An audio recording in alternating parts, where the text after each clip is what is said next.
اوس چې تا ته څوک آواز وکړي چې زما مرسته وکړه ته خو روغ سړی او بیا وایې چې نه صاحب زه خو مریض یم، نو دا خو شکرانګي نه شوه، دا خو ناشکري شوه.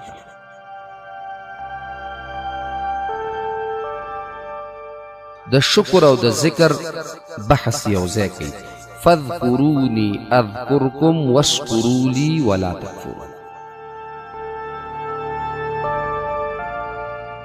الله تعالی خو تاسو سره ضد نه لري، عناد در سره نه لري، حسد در سره نه لري، مینه در سره لري. مینه ته بنده.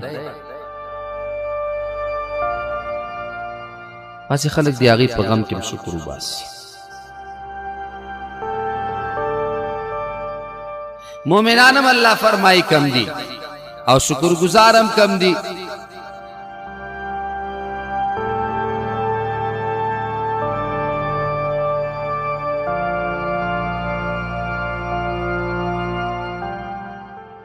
الحمد لله وكفى وسلام على عباده الذين اصطفى، خصوصا على سيد الأولين والآخرين شفيع المذنبين وخاتم النبيين والمرسلين إلى يوم الدين، رسول الرحمة ونبي السلام وإمام الهدى محمد المصطفى والمجتبى، وعلى آله وأصحابه شموس الفضل وعلام الهدى،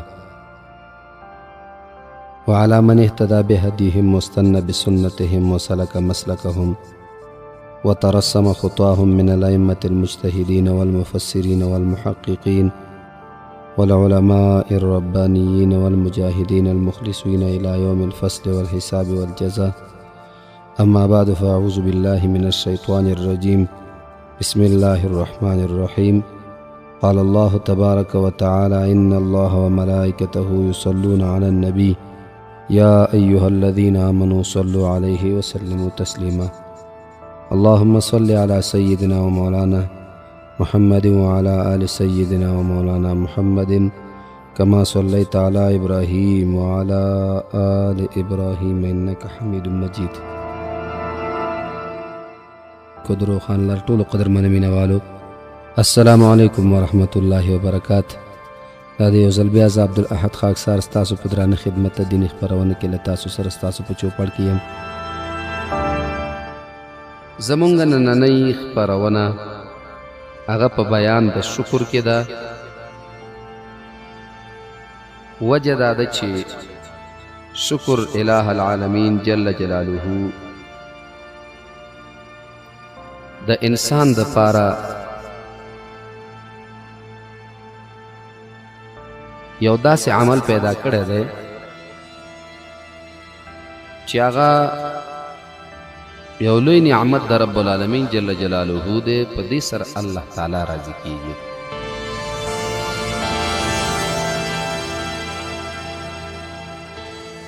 وجه دا ده چې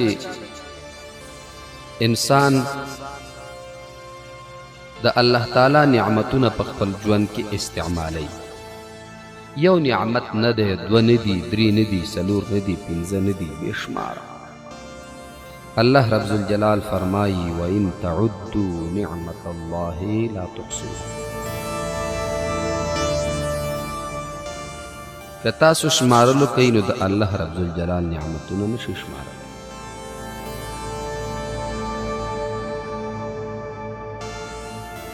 نو چې الله رب الجلال فرمایي نشئ شمارلی، خو یقینا نشو شمارلی کنه. وَإِن تَعُدُّوا نعمت الله لا تحصوها. که چیرته تاسو وشمارئ د رب العالمین جل جلاله نعمتونه، نو نشئ شمارلی. نو چې نشو شمارلی، باید په هر وخت کې یو انسان شکرګزار بنده د الله تعالی جوړ شي.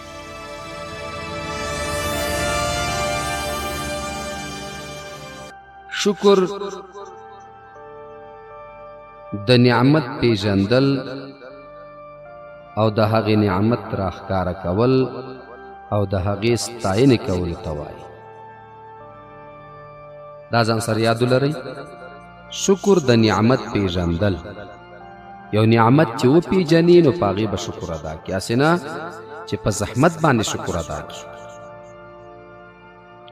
مثال په توګه باندې یو انسان روغ صحت الله ورک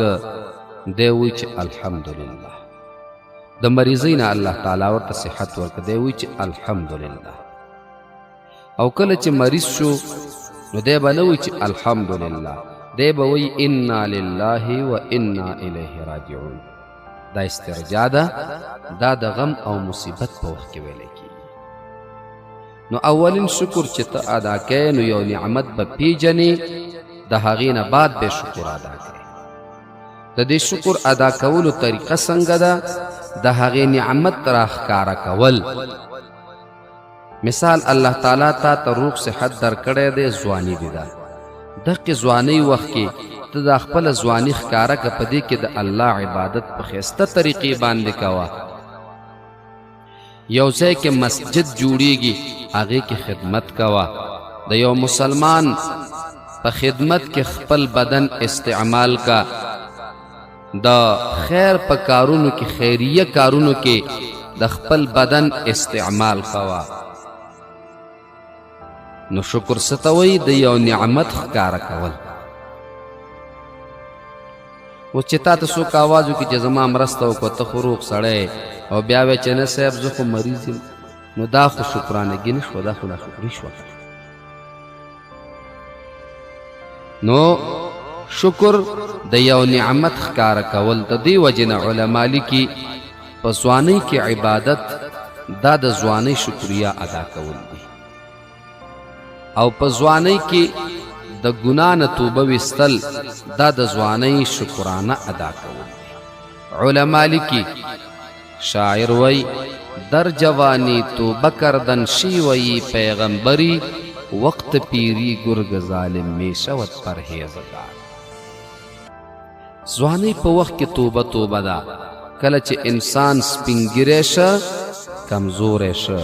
نو که بیا دی توبه وباسي وسپي غنی بابا وی د هغې کسانو په اړه چې کم خلک د ګناه نه توبه په ځوانۍ کې نه وباسي او په سپینګیرتوب کې بیا هغه د یو ګناه نه توبه وباسي نو د دې وجې نه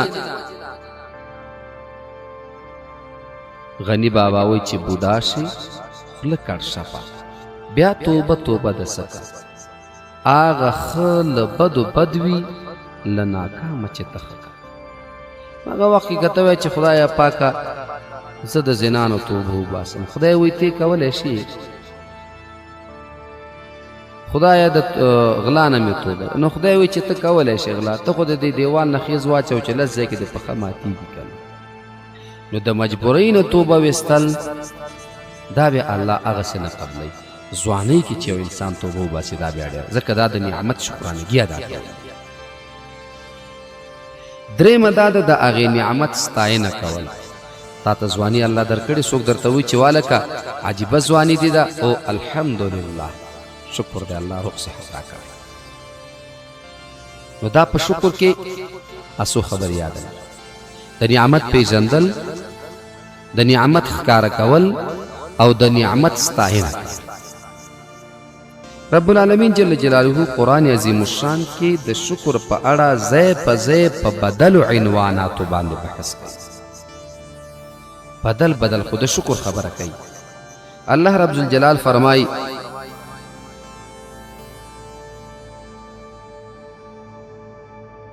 رب العالمین جل جلاله قرآن عظیم الشان کې د شکر او د ذکر بحث یو ځای کوي فاذکرونی اذکرکم واشکروا لی ولا تکفرون الله فرمای ما یاد کړئ زه به تاسو یاد په دې باندې ما تفصیلي بحث کړی چې الله تعالی به څنګه یادی الله به تا څنګه یادی دا نه ده چې الله تعالی داسې یادګیر نه کوي لکه انسان چغه وهي یا الله یا الله یا الله او الله تعالی ورته بیرته آواز کوي چې یا غفوره یا غفوره یا غفوره نه دا د رب العالمین جل جلاله پورې تړلې ده هغې چې څنګه یادی په نعمتونو یادی په ځواني یادی په مال او دولت یادی په روغ صحت یادی دا د الله تعالی خوښه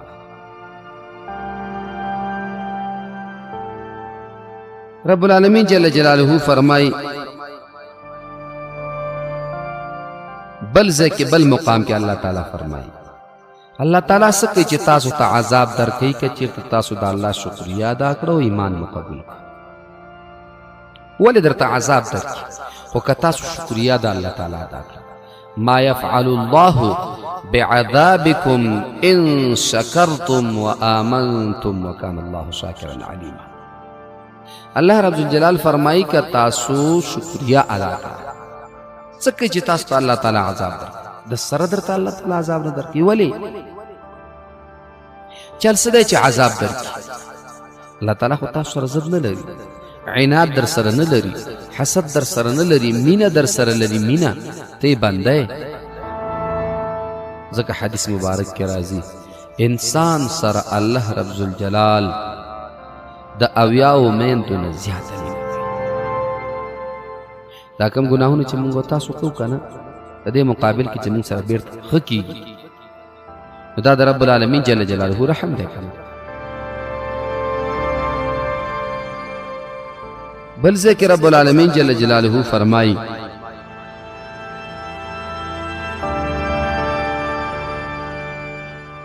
الله رب الجلال فرمایي ډیر زر ده چې زبا شکرګزارو لره بدله ورکوم اللہ رب الجلال فرمائی وسنجزی الشاکرین زرد چه زب بدل ورکم شکر گزارو لارا کم خلق چه زما شکریہ ادا کئی زب آغی تا بدل ورکم نعمت باورکم ثواب باورکم ہر سوچ دا اللہ تعالی نعمتو نستا یا اللہ پہ خوشحالی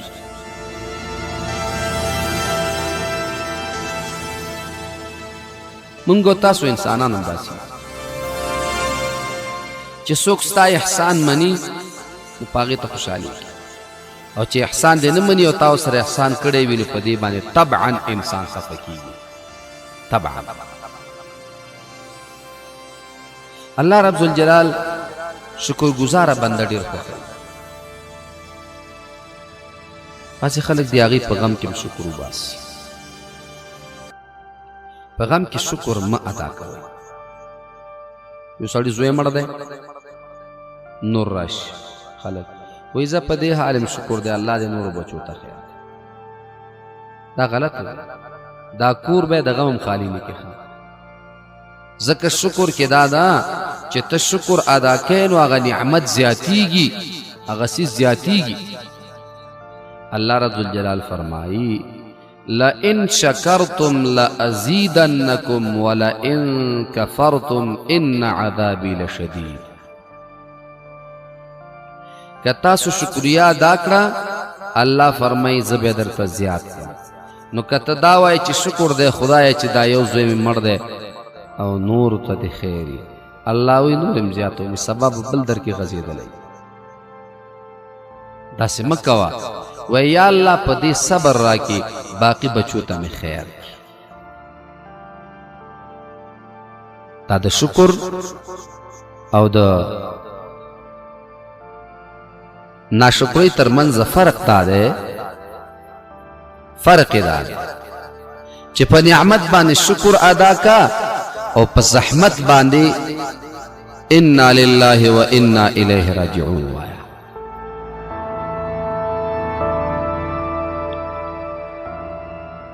لئن شکرتم لازیدنکم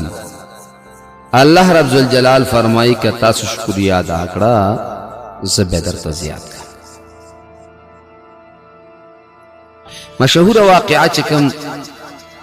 د احادیثو کتابونو ذکر کړی 3 نفرو چې یو پمن دی یو گنجی دی یو ړوند دی مشهور واقعه مونږ تاسو بار بار اورېدلې ده هغې کې یو شکریہ ادا کړه الله تعالی باندې رحم وکړه مال هم پاتې شه جیداد هم پاتې شه دولت هم پاتې شه دوی انکار وکړه الله ته بیرته مال واخیست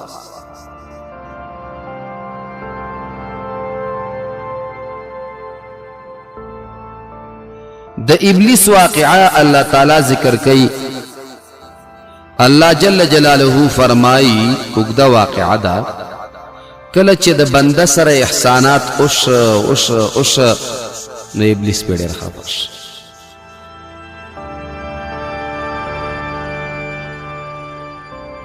ابلیس چې کله خفه شو نو دومره بې ادبه شو چې رب العالمین جل جلاله ته مخامخ جواب ورکوي. ډېرې خبرې کوي خو یوه خبره پکې دام کوي، ولا تجد اکثرهم شاکرین. سورہ اعراف کې الله تعالی فرمائی آیت نمبر 18 کې چې تبا دا انسانان شکر گزار انمو میں اے اللہ ستا د یو نعمت شکریہ بمنا ادا کئی. دا صحت تبید تورسوما چې ستا د نعمتونو شکریہ بنا ادا کئی، ستا نعمتونو بید یاد وطنی. ولا تجد اکثرهم شاکرین. نو شکر گزار بنده دا اللہ تعالی جوڑ شا. بل ذکر رب العالمین جل جلالہ فرمائی زما بندگان دیر لگ اغدی چی آغی شکریہ ادا کی. وقلیل من عبادی الشکور. شکر گزار بندگان میں دیر کم دی. دا خو طبعا دا انگو تا سکور سخلق چی ڈوڑی خوری اول نخور دا بسم اللہ یادا نہیں یا بسم اللہ ورطا یادم شو.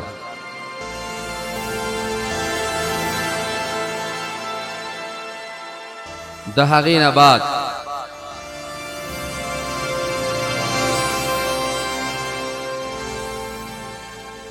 نه بعد که بسم الله ورته یادم شي خو خوراک په وخت کې ورته بیا شکریه د الله تعالی یاد.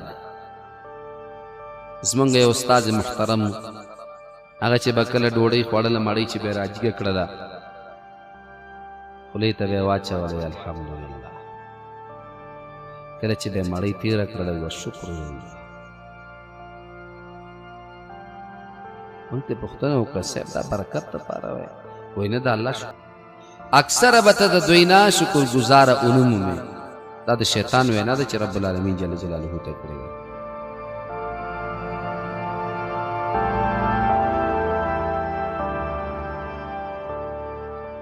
کله چې یو انسان شکریه ادا کوي نعمت اتومات زیاتېږي، کله چې ناشکر کړي نو کمیږي.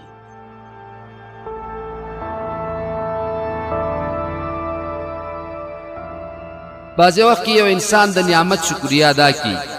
خو هغه په دې معنا زیات نشي چې ولا ډېر زیات شو، نه همغه یو نعمت کې الله برکت واچوي، برکت ورته الله ورکړي.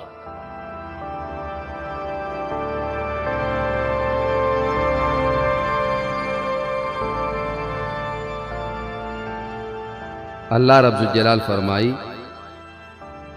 لَإِن شَكَرْتُمْ لَأَزِيدَنَّكُمْ. سورہ رعد کے اللہ تعالیٰ فرمائی کہ تاسو شکریہ ادا کړه زه به درته زیات کم. څه معنا؟ معنا دا نه ده چې زیات به کم مسوزونه درته، یعنی هغې کې ورته برکت واچوم په دې معنا باندې نه ده.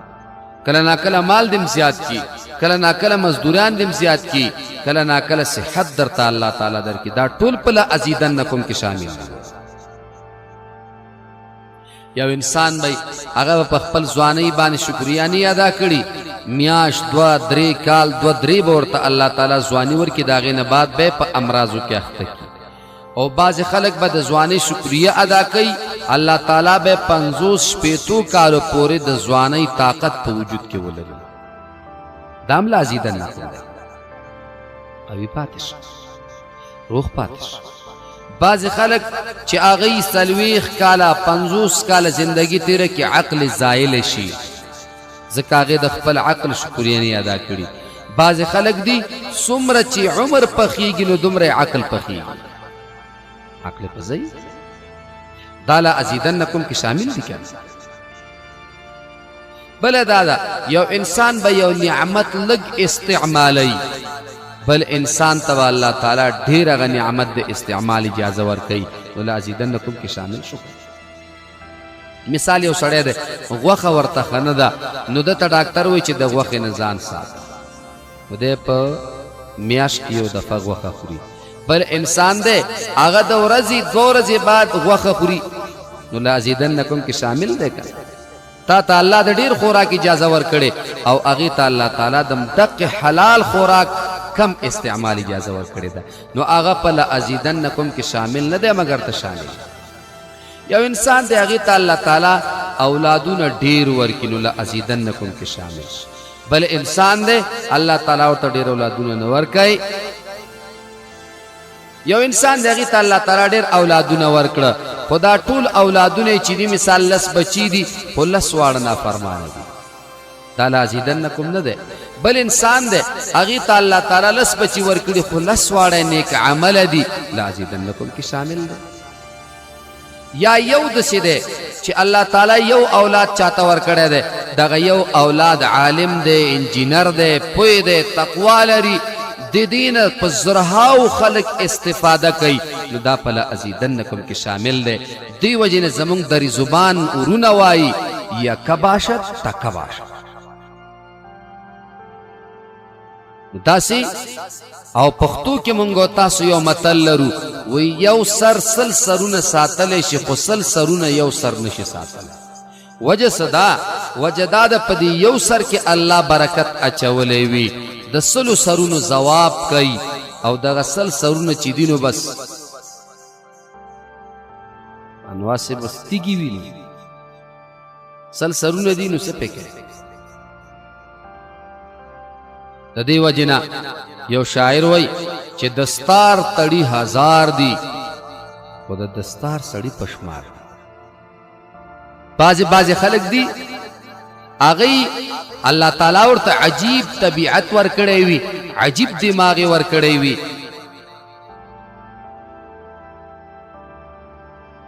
نو هغه د سیدی وای چې دستار تړي 1000 دي خو د دستار سړی پشمار دي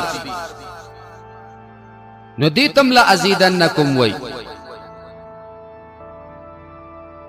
نو د دې وجنه الله تعالی فرمای د نعمت شکریا ادا کا دغه یو اولاد چې ده چې شکریا دې پیدا کړه الله تعالی په کې برکت واچي ډیر سلسله وکړي یو سړی بزر بچی رو ډیر نه برکت بعض وخت کې الله معنوي ورکي بعض وخت جسمي ورکي دا کم مثال چې ما ورسته ورکوس دا برکت معنوي دی او کم چې تعداد د کثرت کې ده نو هغه چې ده نو شکر معنوي نه ده بلکې جسمي ده نو رب العالمین جل جلاله فرمایي تاسو شکریا ده دا کی بدل ده هر یو انسان چې د یو نعمت شکریا ادا کوي الله تعالی ته دا زایل کین لري کین الله ورکین خو کده نعمت ناشکری د شروع کړه الله به درنه د دې وجنه منګ وایو شکرانه اغه توای چې یو انسان د سنت طریقې مطابق یو څه استعمال کی دې ته شکرانه کی وایي اللہ ذکر فرمائے وقلیل من عبادی الشکور زما شکر گزار بندگان دیر کم دیر مومنانم اللہ فرمائی کم دی او شکر گزارم کم دی دغه وجدا